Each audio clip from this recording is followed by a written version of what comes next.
Call this regular meeting to order. Please rise for the Pledge of Allegiance. I pledge allegiance to the flag of the United States of America and to the republic for which it stands, one nation, under God, indivisible, with liberty and justice for all. Brenda, would you do the roll call, please? Sure. Director Potts? Here. Director Hayes? Here. Director Barnes? Here. Vice President Postian? Here. Director Beck? Here. President Klein-Jerome? Here. Director Postian, would you read the mission and vision statement, please? Mission statement. The Davenport Community School District is dedicated to growing excellence in academics, the arts, and athletics for every child by ensuring the highest quality education in an environment shaped by a diverse community, preparing our students to be lifelong learners and productive citizens. Vision statement. Education that challenges conventional thinking, prepares all students to compete in a global society, and inspires our students, parents, staff, and community to answer the question, what if? Thank you. Director Beck, would you read the guiding principles, please?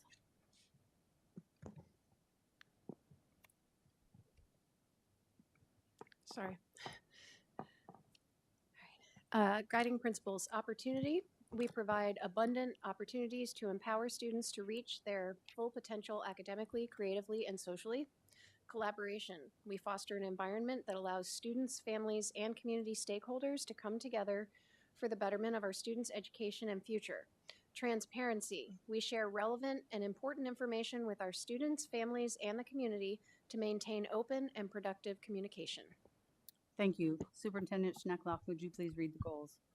Tonight, focus on goal number 4, foster the innovative use of finances, facilities, and staff. Thank you. We will now hold a public hearing on the proposal to continue using the 1,080-hour model for the 25-26 school year. This proposal was published in the Quad City Times on January 15th, 2025. Anyone wishing to speak on this item, please step forward to the microphone or call 1-312-626-6799 and enter meeting ID 969-6866-6323 and passcode 845896. State your name and address for the record. Anybody? Seeing and hearing none, I now declare the public hearing closed. May I have a motion? Madam President, Director Beck. I move the board approve a schedule of 1,080 hours of instruction time rather than 180 days for the 2025-26 school year. Could I have a second? Second. Moved and seconded. Is there any discussion? Okay, this will be a roll call vote. Director Barnes. Yes. Director Beck. Yes. Director Hayes. Yes. Director Postian. Yes. Director Potts. Yes.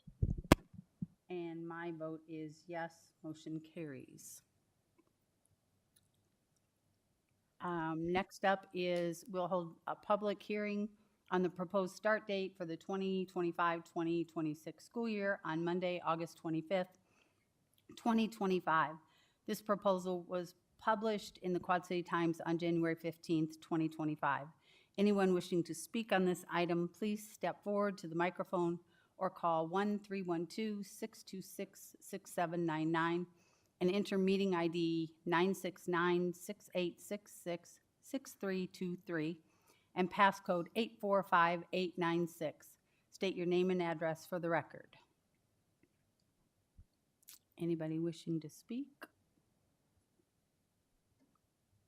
Seeing and hearing none, I now declare the public hearing closed. May I have a motion? Madam President, Director Hayes. I move the board approve the start date of August 25th, 25 for the 25-26 school year. Second. It has been moved and seconded.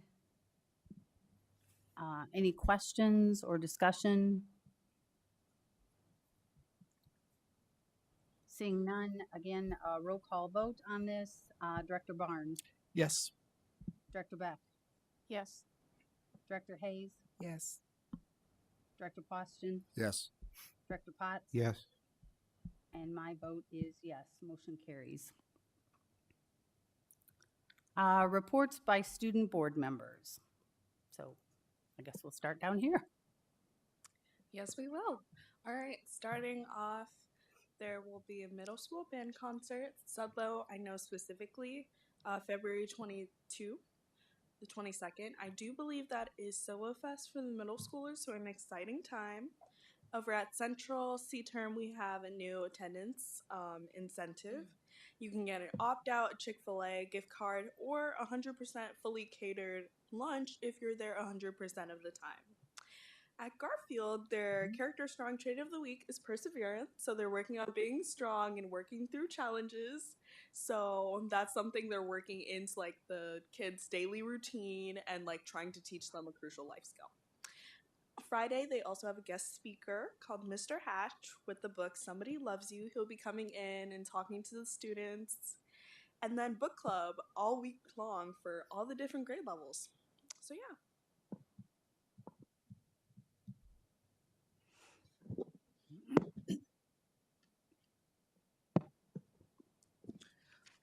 Over here at Mid City, we had Trevor Reagan give our juniors an inspirational speech on growth mindset and post secondary planning.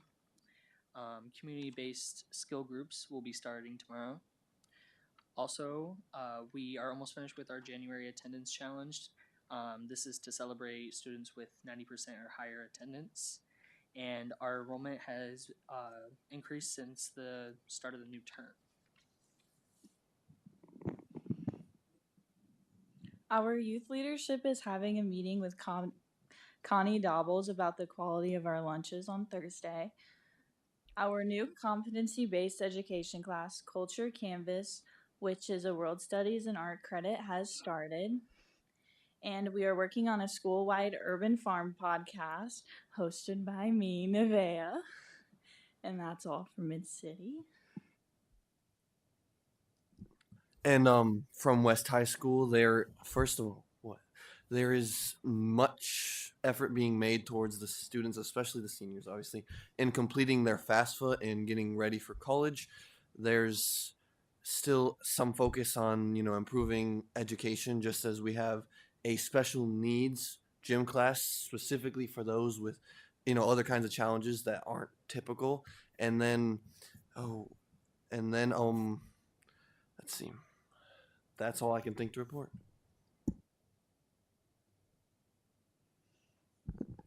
Hello. I finally got in contact with Harrison. So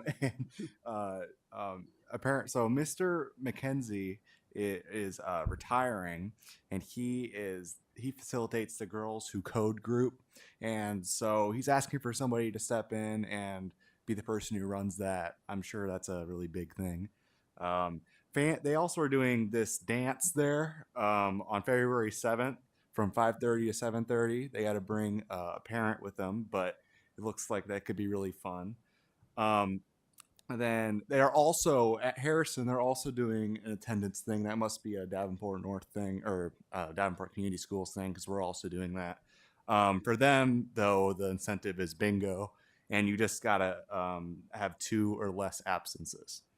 From North, the Green Team's hosting Ripples of Plastic at the Figge Art Museum on February 2nd.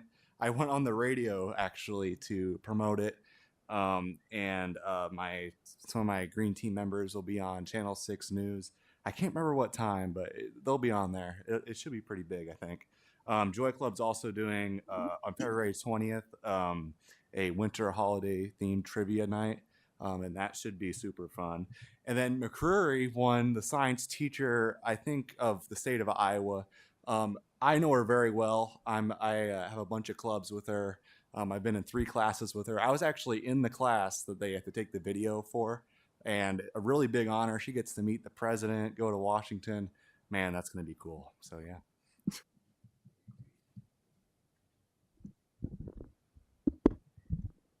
Hope we're all staying warm. to tag on to what Cohen said, Miss McCreary, she's been honored with two prestigious awards for her exceptional contributions to education. She was selected as one of only 6 Iowa educators to receive the Presidential Award for Excellence in Mathematics and Science Teaching, one of the highest national honors for K through 12 STEM educators. This recognition, awarded by the White House, celebrates outstanding teaching in science, technology, engineering, and mathematics. And I've also had the pleasure of being taught by her, and I can say she deserves every penny she gets and all the recognition. And the Davenport Central class of 1964 just celebrated their 60th reunion and did something amazing. They raised an additional $6,000 for the future CHS Teachers Scholarship Fund. This scholarship, which the class established during its 50th reunion in 2014, has now grown over $70,000. Thank you. Thank you, student board members. We have no recognitions, no presentations tonight. Board reports. Director Beck.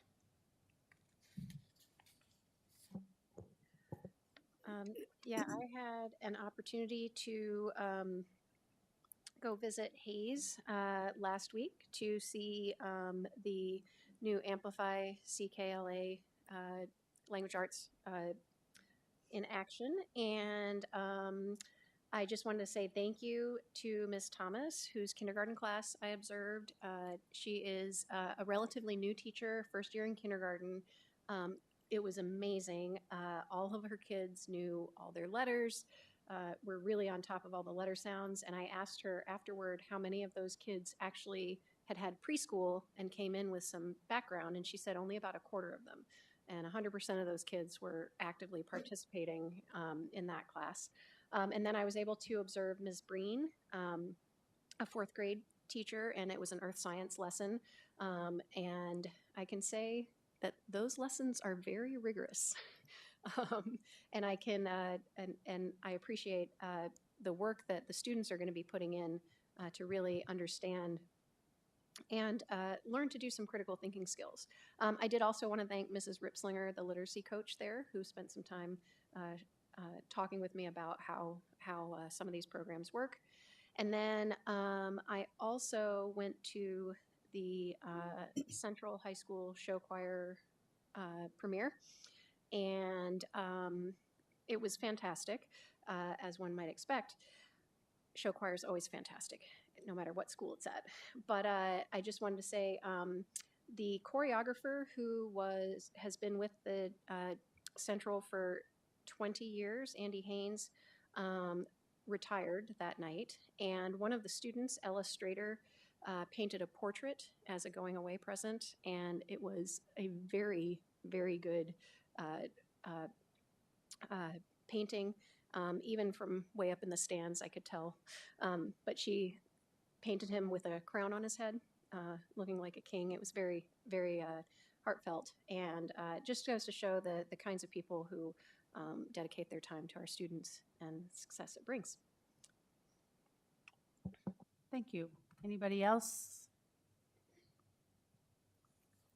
Okay, we'll go on to open forum.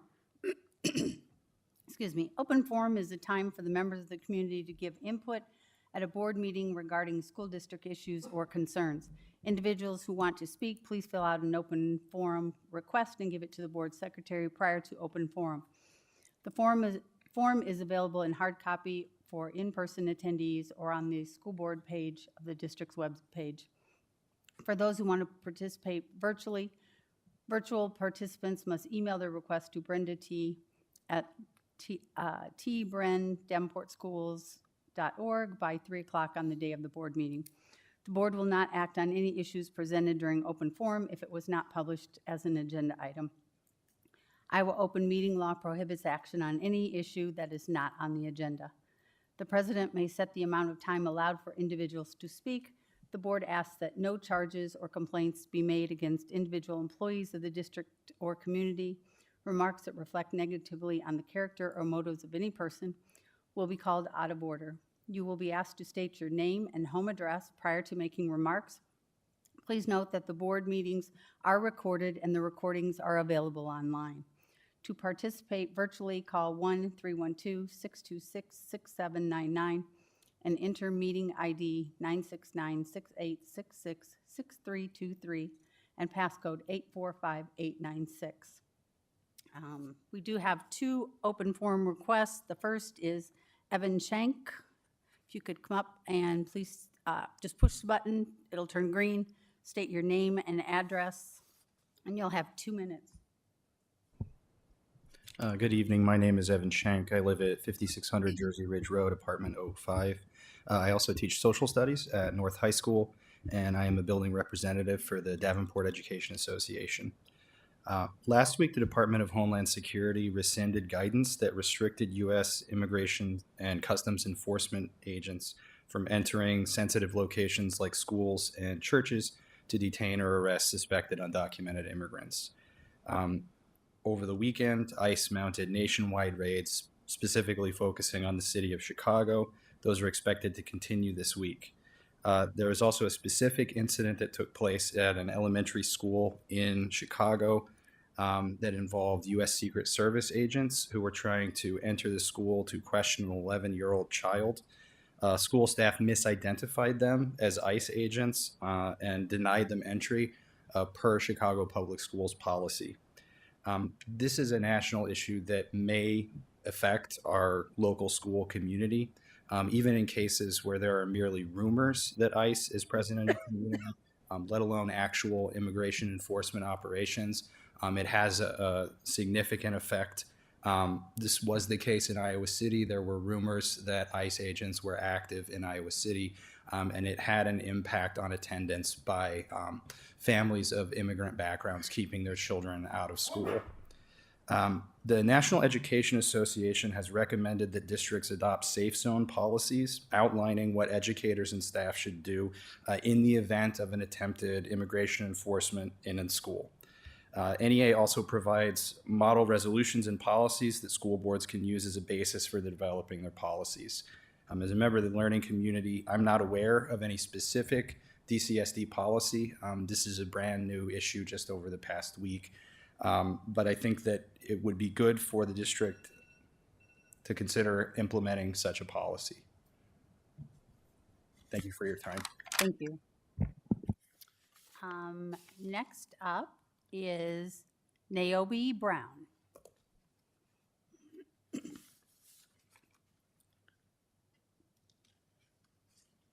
And I believe as a board, you also got a paper from her. Just point that out. Please state your name and address. Yep, push the button. It'll turn green. There you go. Naomi Brown and 518 North 4th Street.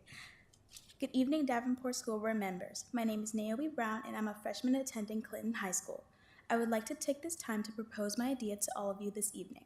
My idea is called Dress It On, and it would be a voluntary service that would provide dresses and suits to all students who are in need in elementary and middle school. These would be for special events such as Christmas programs. The clothing would be from donations. I listed further details in the packets I provided for any questions you may have. Please consider my idea, and thank you for your time. Thank you very much. Brenda, there were no virtual? Okay. We will now move on to the consent agenda. May I have a motion and a second? Madam President, Director Hayes, I move the board accept the consent agenda as written. could I have a second? Second. It's been moved and seconded. Are there any questions, comments about it? Seeing none, all in favor say aye. Aye. Aye. All opposed, same sign. Motion carries. Next up is committee reports. As soon as my computer loads. Director Hayes, breaking barriers. I have none. Do you have any? None at this time. Director Poston, Legislative Advocacy. The Legislative Committee will be going to Des Moines tomorrow to advocate for our students. Director Potts, Local School Advisory Committee. Oh, sorry, not yours. I'm ahead of myself. Director Beck. None at this time. Now Director Potts, Long Range Facility Planning. None at this time. Policy, we are meeting next week. Recognition, we met last week and are starting to put together the process. Excuse me. And Finance. Director Poston. Finance Committee met last Thursday. We will be meeting again next Thursday. And after a while, Kevin will be presenting our November and December finance reports. Okay, so next up. Yep. So you have 4 reports there. You have the two November reports and the 2 December reports. This gets us caught up. Our cadence of our board finance committees were off a little bit with the break and so forth, but this is going to catch us up. I'm going to focus on the December reports because that would be inclusive of the November reports. So on the monthly fund report for December, there's a couple things I want to point out. Well, first of all, the good news is in January, we received our last of our ESSER revenue, which is something to be celebrated. It's been a long run with that. We talk about it a lot, how it affects these reports. One of the things I want to point out, this looks pretty standard as is, but between FY24 and FY25, if you remember all those ESSER expenditures, except for a few for the first quarter of FY25, they're starting as we get to the halfway point to show up in FY24. On this report, there was approximately $750,000 less in ESSER expenditures in FY25 versus FY24. It's just a point of reference. It's all throughout those expenditures. So I didn't go through and enumerate each one, but everything looks pretty much in order of what we'd expect. And I always repeat, when we look at sales tax and our bond and our PEPAL funds, we're going to start to talk about those more often. I'm going to point some things out.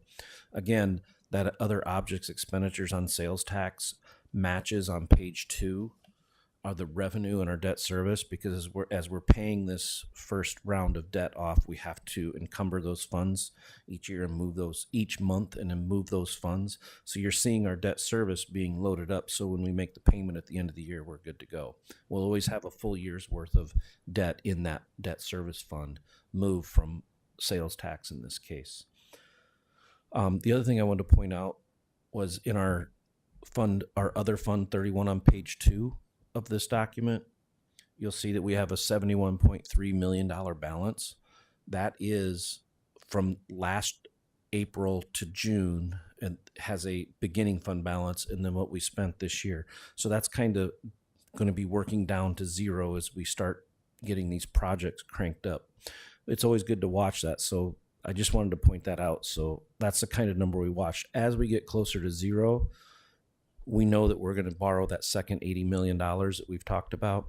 So that will be coming at first before all of our bids. I was estimating October. It may be more like March of next year. So we'll keep an eye on that, and I'll keep mentioning that throughout the next probably 12 months. Any questions on the monthly report?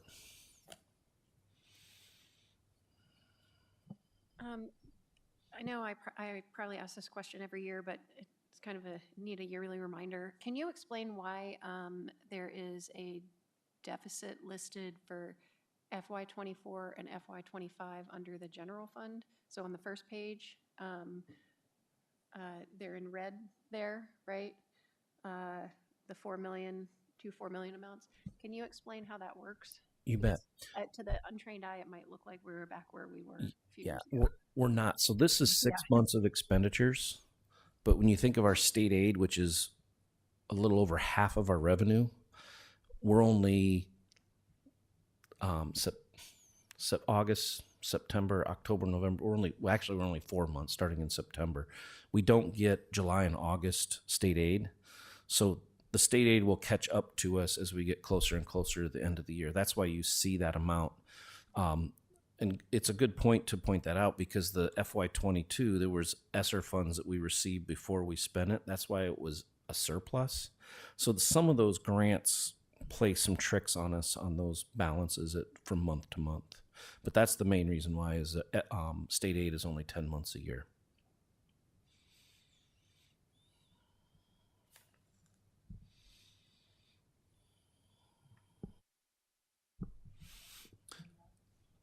On the key measures report, November and December look very much alike as well. You'll see that we're running about a 20% UAB, which is still healthy. That's going to start to slow down. The part I really wanted to point out was our unspent authorized budget, where we have been running in the low 90s percentages of spend, and now you're seeing we're about 94%. We keep nudging up to that 100%. I liken it to, we don't want to go from 90 to 100 really fast, because you can go way past 100 if you're not careful on your spend. So we're getting up to 94. We'll keep pushing that to 100% because we're healthy in our unspent balance. As I mentioned, 20%, that'll start to come back. But we're really trying to right size that spend to 100%. So you'll from 90 to 94%. 1% is $2 million. So you can run past that real quick if you're not careful.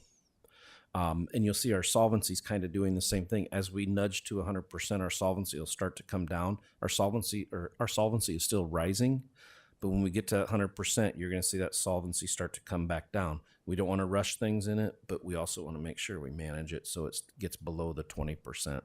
It's higher than what I like, but we'll get there. I do want to mention on page 2 at the bottom, I highlighted all of the 4 rows that we do for our budget. That's very, very summarized with all funds combined. With all this construction of, this was probably February of last year as our estimates of what we're going to spend this current year. That's hard to project. So there's some negative amounts in there. I'm not concerned about it, but I think we'll probably be coming for a budget amendment this year.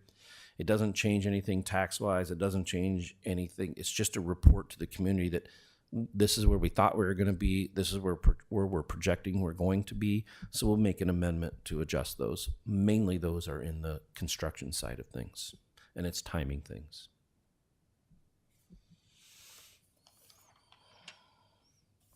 Any questions?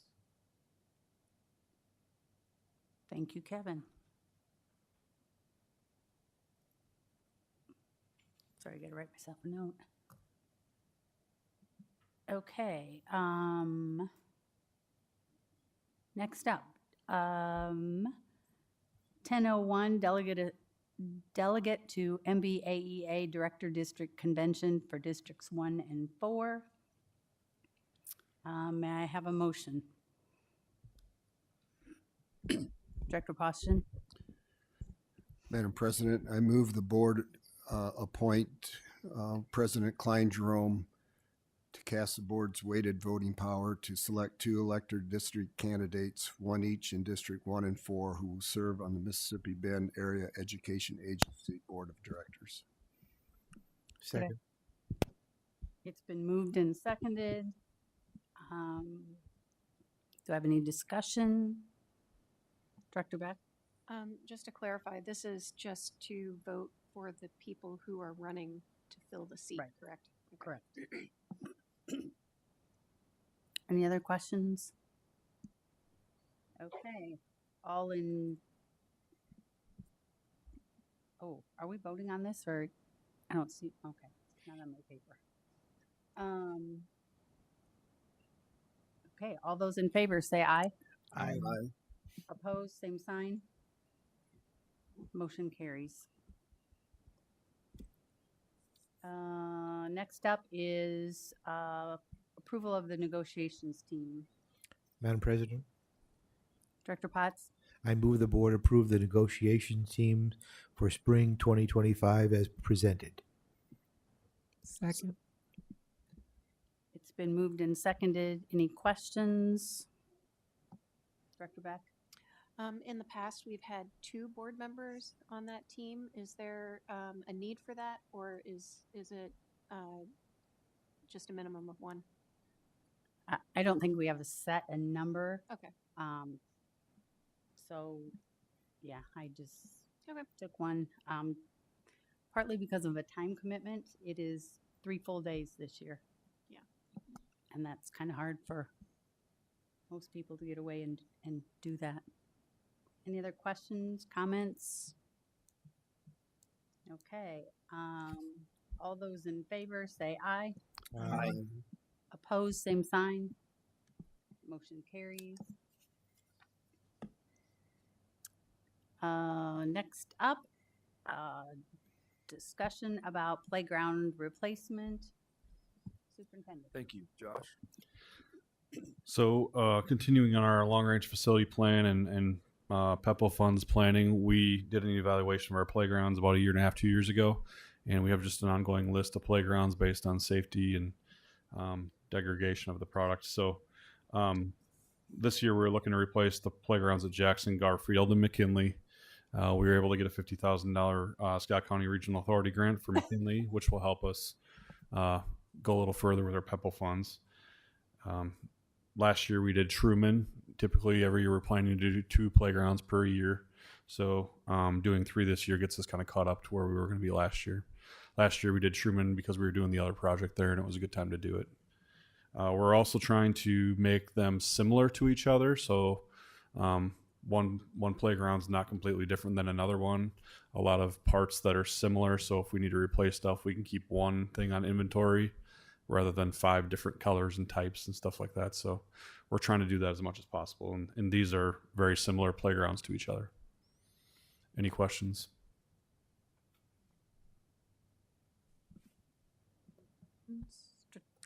Director Barnes. Is Cunningham Recreation the only provider? Or have we done competitive bidding on this? Not on this one. We used a state contract. We didn't put it out for bid. Any other questions? Director Beck? And will these be done over the summer? Yes. Yep. Their plan is to get done this summer. Thank you. Yep. Director Hayes? That was your question? Okay. Anybody else? So this will be voted on at the next meeting? Yes. Is that correct? Director Poston? Josh, explain the Omnia contracts again, would you? So the state goes out and they put these things out for bid at the state level. Kevin might be able to explain this better than I can, but they put them out for bid within the group and they kind of like pre-bid it all for us so that we don't all have to go out and keep rebidding the same things over and over again. So it helps us to get a little bit faster at the process. Otherwise it takes a lot of time. Do you have anything to add? When Josh refers to the state, he's saying the Department of Management. They have a team that goes out and does bids for a lot of stuff, cars, you name it. Omnia is just a name for something that sometimes there's a larger state, multiple state bids, and the state of Iowa recognizes those because they've been through a bid vetting process. So we use that purchasing power from the department to our advantage, so we don't have to spend an inordinate amount of time bidding something that's already been bid and vetted through the state of Iowa. So not only a savings of time, but I'm assuming that there's a savings in dollars then too. For sure, there's savings of dollars. Sometimes the state bid isn't as good as what we could do if we bid it ourselves, but we look for those opportunities to say this is the best one. Sometimes it's not, and it's we'll go a different direction because maybe it was a timing thing of something. But when we use the Omnia pricing, we do that for things like the HVAC projects. Those are phenomenal pricings. So using this for playgrounds is excellent. It also allows us to do the parts replacement, so we can pick. If I went out to a different company, the playgrounds would be slightly different, or the parts would also be different. So therefore, I'd have to keep more inventory on hand also. So, yeah. Thank you.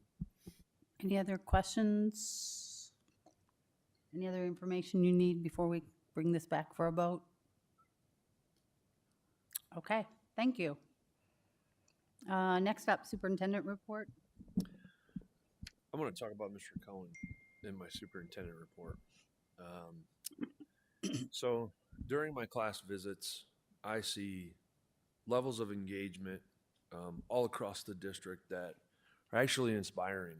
And I walked into your AP bio class, and the work that they were doing was incredibly impressive. And actually, it was Miss McCreary's room, and she put me on the spot and asked me a question. And I think you bailed me out, Cohen. So thank you very much, because the recessive allele, I wasn't quite certain, so you bailed me out. But I was incredibly impressed, and I oftentimes see our board members out in school, whether it's signing up for classes, doing different things. And so I was really impressed to see you in your natural environment of AP Bio. And you also introduced me to how you organize your thoughts in your digital notebook. And so just appreciate that. This past week, I've spent the majority of my time in buildings. And, oftentimes we're here to solve problems, see things that we need to fix, those kinds of things. There is incredible instruction going on inside of our schools, and people managing the situations from day to day and really growing excellence. So last week was a really, really good sign of that. Everywhere I went, I saw high levels of engagement, excellent examples of Amplify, excellent examples of projects being done at our high schools, and it was a very uplifting week, and I wanted to highlight you because it was really neat to see you there.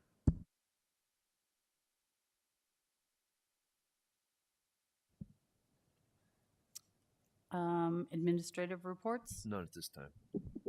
Board requests. Okay, on to board reflection. Start with student board members.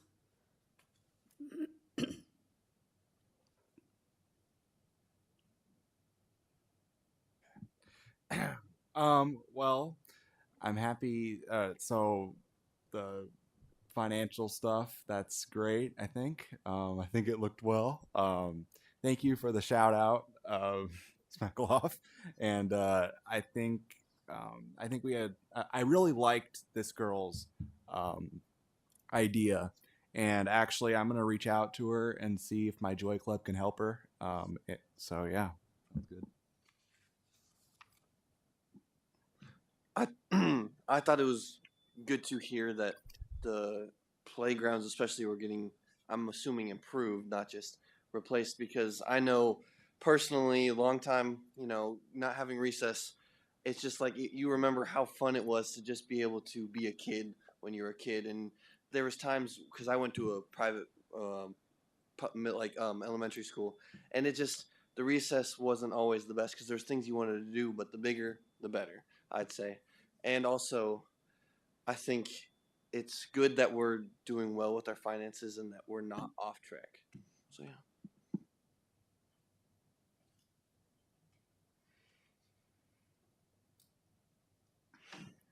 I also really liked this girl's idea. I think I want to bring it to the attention of our principal and one of our counselors who I think would also think this is a really good idea.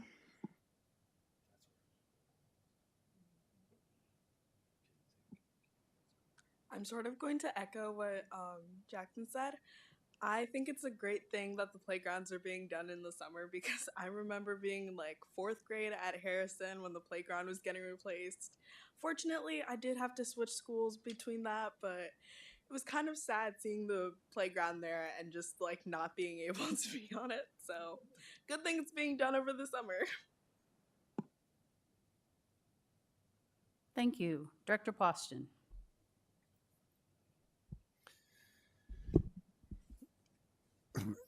I like the idea of what we were doing with our long range planning, and that's having a yearly breakdown of what we're going to do as far as fixing our facilities and not leaving things go, and have a plan in place so that we do this in a timely fashion. So, Josh, you've been working on this for quite some time, and I think it's a huge asset to the district that we're working ahead on some of these problems or some of these buildings before they become a problem.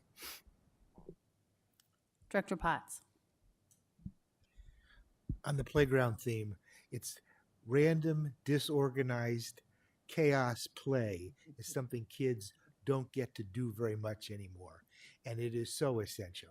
It is so much fun and it creates so many good memories. And they learn how to get along with one another. You don't always need some adult there saying, oh, oh, oh, oh, oh, oh, oh.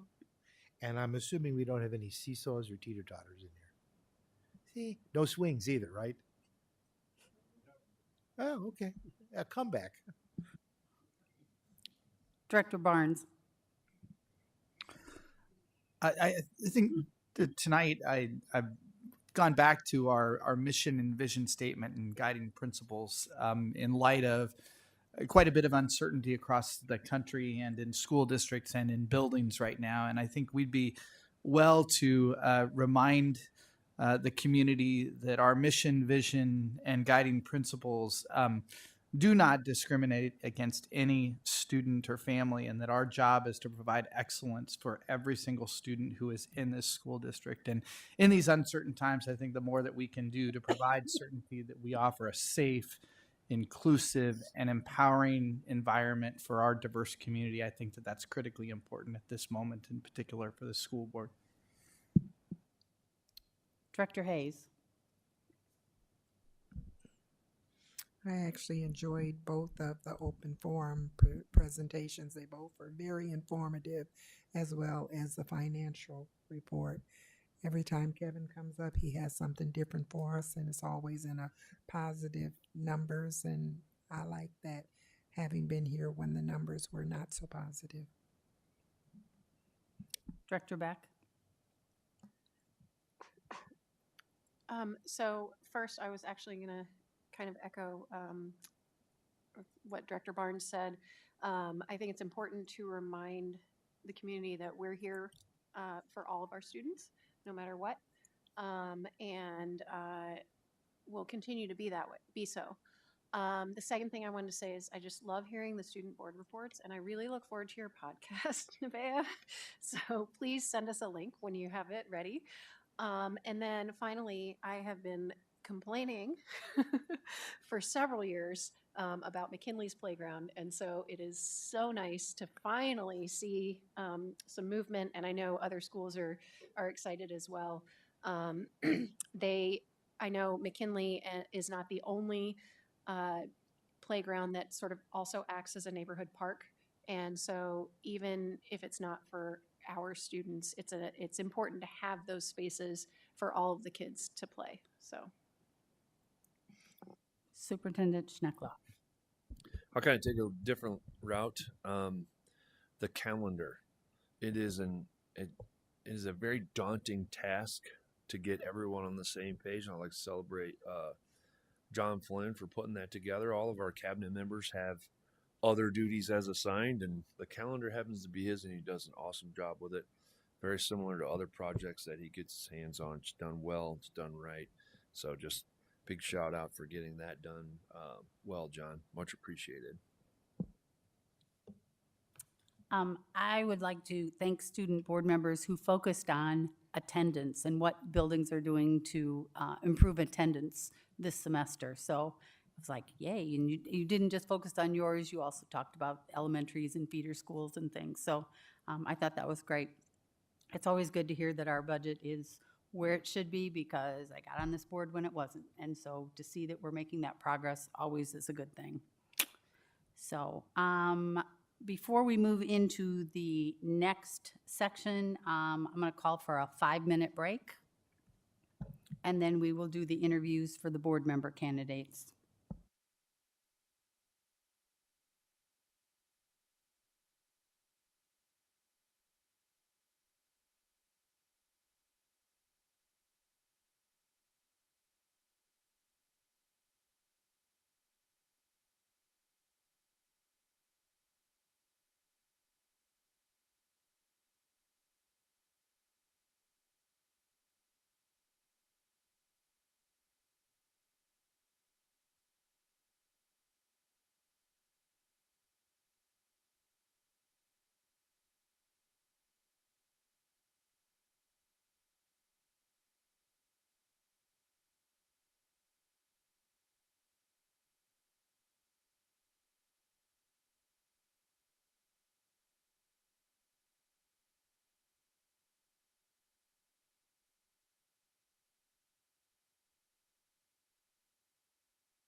Okay, we're ready to begin the interview. Board member candidates.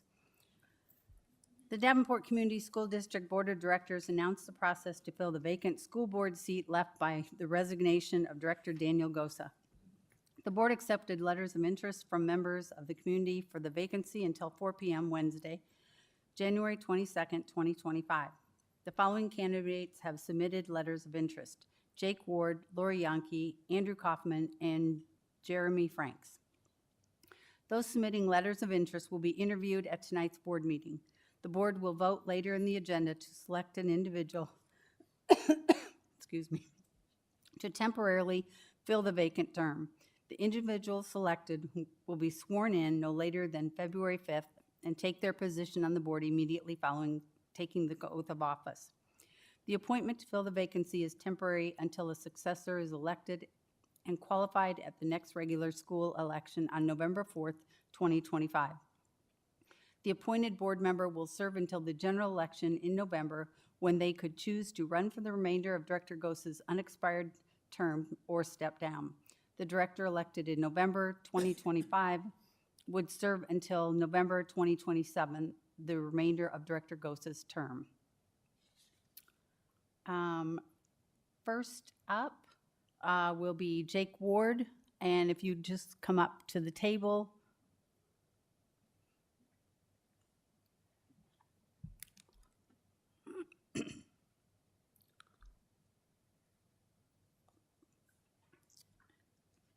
Who's got question one?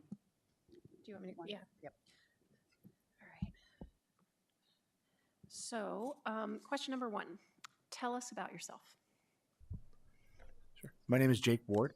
Born and raised in Davenport, Iowa. Graduate of Adams Elementary, Williams Intermediate, and Davenport West. Went to college at Northern Iowa, got my degree in general communication, and then came home, started a career in real estate as well as in a senior living industry, eventually pursuing both of those full time, and then also getting my master's in business administration.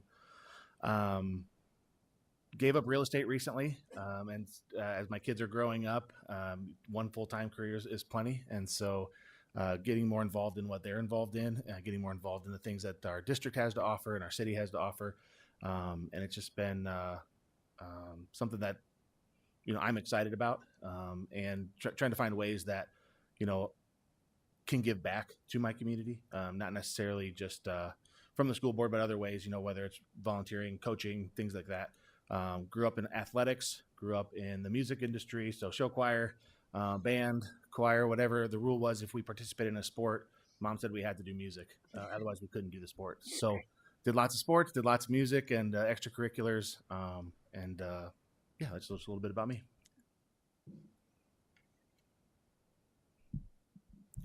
What motivated you to want to become a board member? Sure. So definitely inspired by my kids. My youngest has cystic fibrosis. So when you're talking about getting bailed out on the recessive traits in biology the other day, I could teach you a couple of things about recessive traits that go undetected for sure. And so just looking at, we went to private vouchers last year. We went to Catholic schools and did that kind of on a whim. Looked at the district that we came out of and the things that we thought were important to us as far as programs that are offered, variety of education choices. I mean, the Davenport School District has everything that we could ever want and more. And so it came back this year. And I think that seeing that is one of those things where the grass isn't always greener, but it is green where you water it. And so where can I water where can I water and put my efforts into growing our district and growing excellence and being a part of what my kids, I'm hopefully invested in what they're doing and their success and the district's success.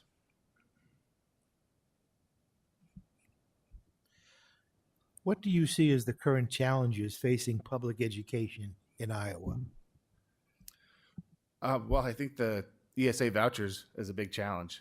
People having the option to go to private schools, stay in those districts and not send their funds there and their attendance there. I think that's a challenge. And I know that you guys have the long-term renovation plan. I think making our districts very attractive. I think trying to grow that enrollment and attendance. And overall in public education, I think parent involvement. I think having that support system at home that pushes you to do things, that makes these kids show up, that the attendance that all the schools are focused on right now. That starts at home. That not having those excuses and having accountability at home for those kids to come to school and learn, participate in the things that the districts all involved in and offer. And I think that those are a couple of the big challenges right now. Thank you, Mr. Ward. Our last question is, what makes you most proud about what's happening in the Davenport community schools, and what do you identify as the primary strengths of this district? Most proud, I touched on it earlier, just the diversity of things that it offers. And obviously, I think that that's a strength. So from, dual enrollment and college credits at some of the high schools to a creative arts academy,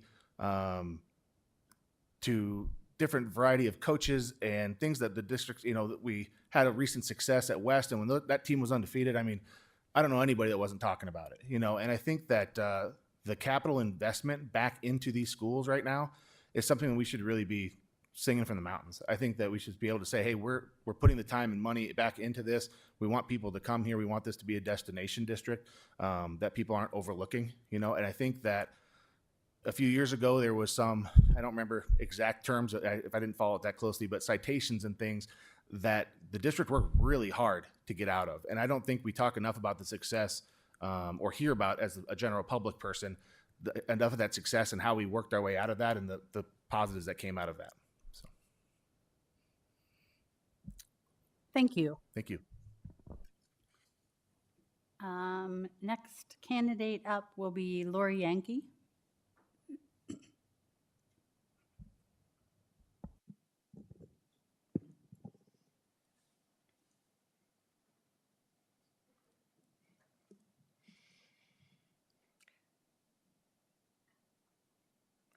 Hi. Question number 1.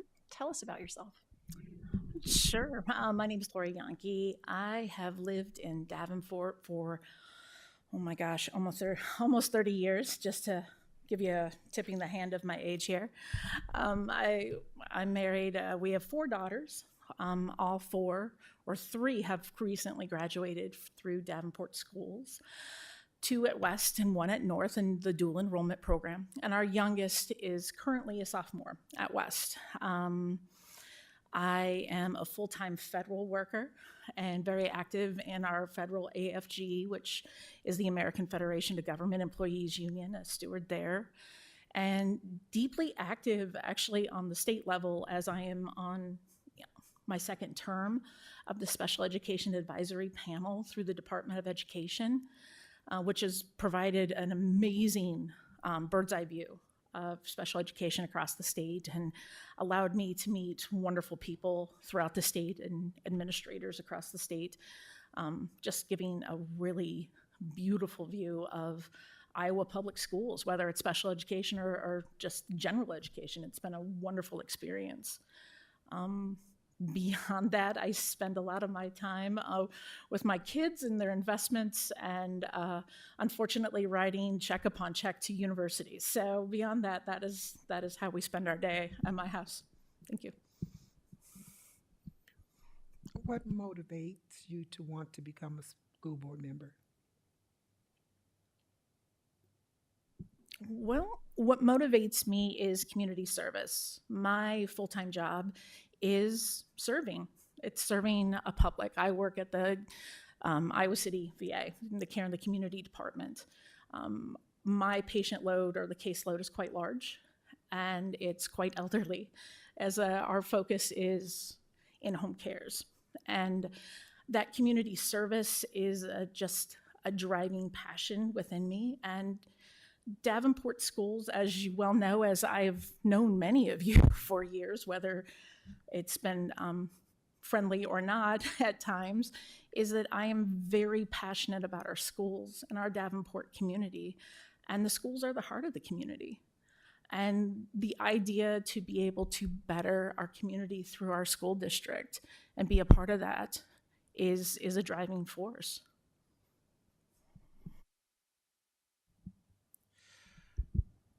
What do you see as the current challenges facing public education in Iowa? I would say it's a very complex field since the introduction of vouchers. That is a huge problem. The next I would say is funding. We are still struggling with funding issues here in the state of Iowa, and vouchers is unfortunately another way to siphon off of the public schools where we're losing funds that way.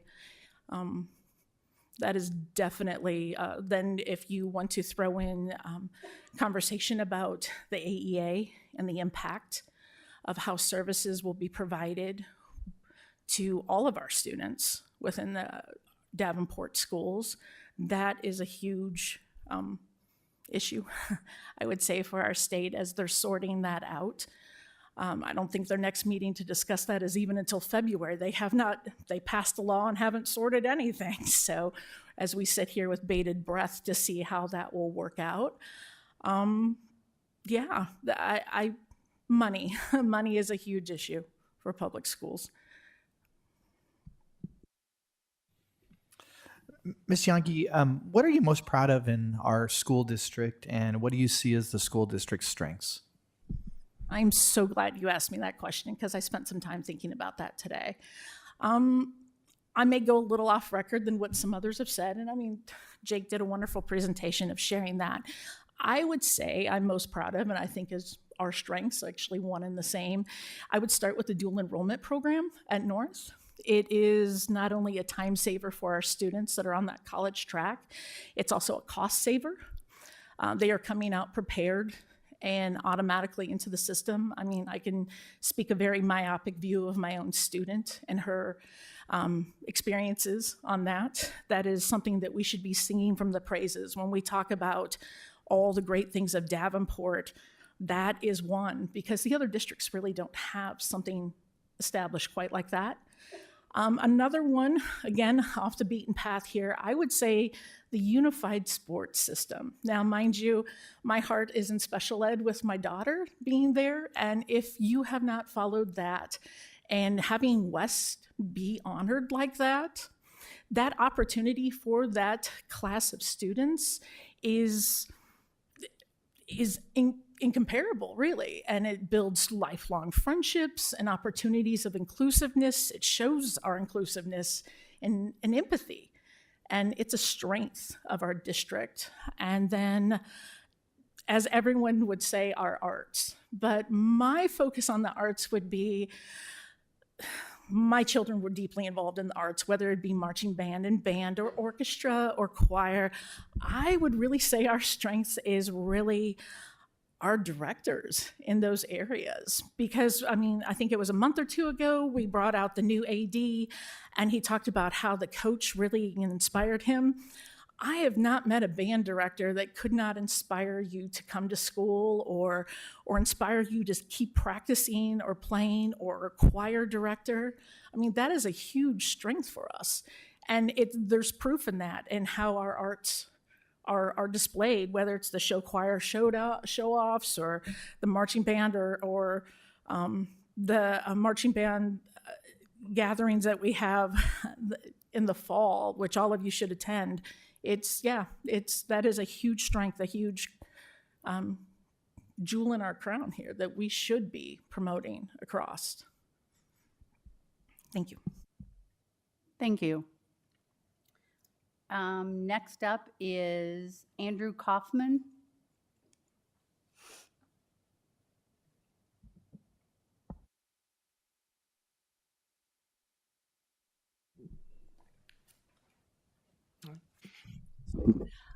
Question one, tell us about yourself.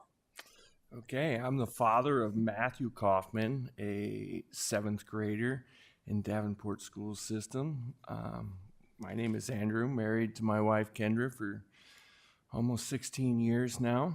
I'm a small business owner here in Davenport. I made it very important to put my small business in Davenport, so my tax dollars went to Davenport schools where my children go to school. I stay very involved. My son is in the special ed program, so I feel that has its challenges, but yet rewards. I'm lucky to get to be Matthew's dad. I did not grow up here, but I've been in the Quad Cities for about 20 years.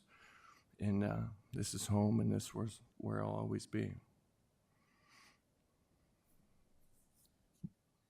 Mr. Kaufman, what motivated you to want to become a school board member?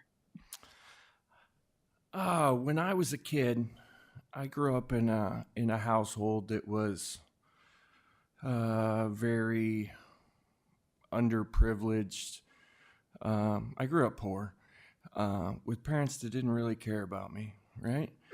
And I had a teacher when I was in 6th grade that let me know that I was intelligent and that I could make something of myself. And I think every kid deserves that, and I think that's why we have our public school systems, because not every kid is going to have a good home life, but they'll have that opportunity to meet somebody along the way in the public school system that can encourage them and help them succeed. And I want to be a part of that. I'm big on giving back to my community. My business, we give back tremendously to the community. And then this is just another way that maybe I can reach out to more kids and tell them that they're worth it, that they're intelligent, and that I'm proud of them, and foster teachers in an environment that will truly care about those kids and make a difference in their lives. Mr. Kaufman, what do you see as the current challenges facing public education in Iowa? Certainly the voucher program is a major challenge. And then attendance, trying to get kids to school. It seems like kids nowadays have more choices than they should have. But in finances, it takes a lot of money to make a good school system work, but it also takes good people. And to get good teachers and to keep good teachers is extremely difficult. It's not always just about pay. It's about facilities and a support staff that takes care of them and that, they feel wanted. They feel like they're making a difference at their job.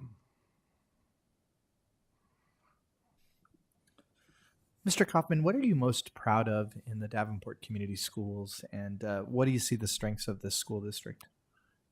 As of lately is financial solvency.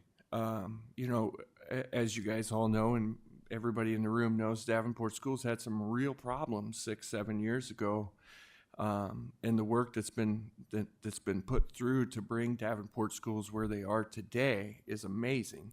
Now we all know that there's work to be done, but just to dig out of that hole that Davenport Schools were in is amazing. I love the non-traditional. We're not college prep, but we have the career opportunities for kids that want to go be plumbers and electricians, and that program is priceless because there's a lot of kids that college is not their path. I grew up, I worked really, really hard to go to college, but if I look back, maybe I should have gone into a trade because that's what I do today, and I'm just really proud that they have those programs for kids that are not college bound, and they've diversified and decided that, not everybody's college bound. And that's a good thing. Thank you. And the last, Jeremy Franks. Looks like he's not here, so we will move on. I need a motion to nominate a candidate and a second. Director Poston. Before I nominate someone, I would like to thank all three of you for stepping forward and putting your hat in the ring. I enjoyed all your comments, appreciate how you feel about the Davenport School District, and would hope that you continue to participate in that to, keep growing excellence in our district. Madam Chairwoman, I would move to nominate Jake Ward to fill the current vacancy on the Board of Education. Second.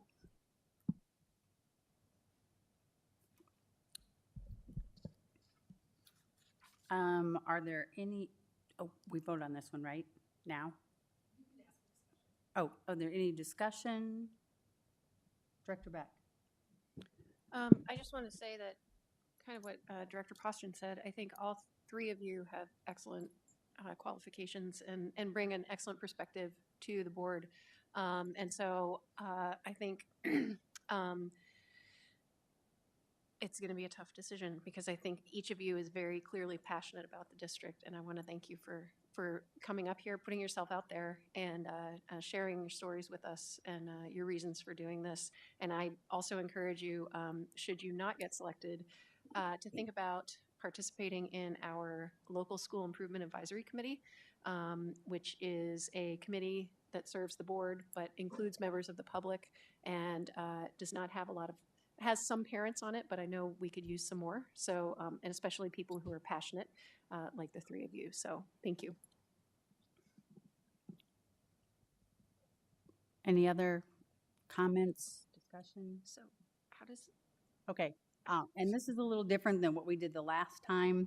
And it's, so there is a nomination and a second, and then we vote on them, and then we can ask if there's any other nominations. And again, go through the nomination and second until we get down to the slate that we're going to vote on. It could only be, if it's just this one, and there are no other nominations, then that would be the person that we select. Correct. And that's why I said it's a little bit different.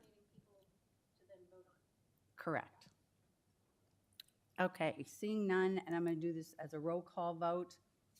So we're voting on nominating Jake Ward.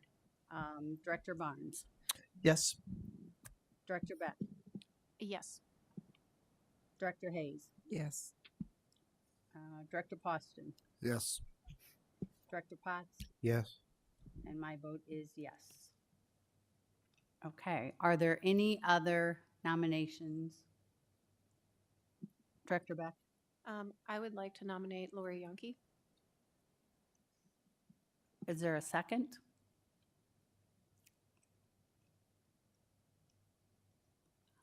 Not seeing a second, then it appears that Jake, I'm sorry, I gotta go back.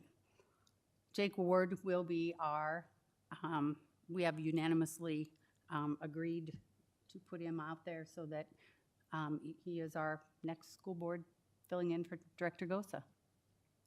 Did I do that right, Brenda? Sort of. This is a new thing.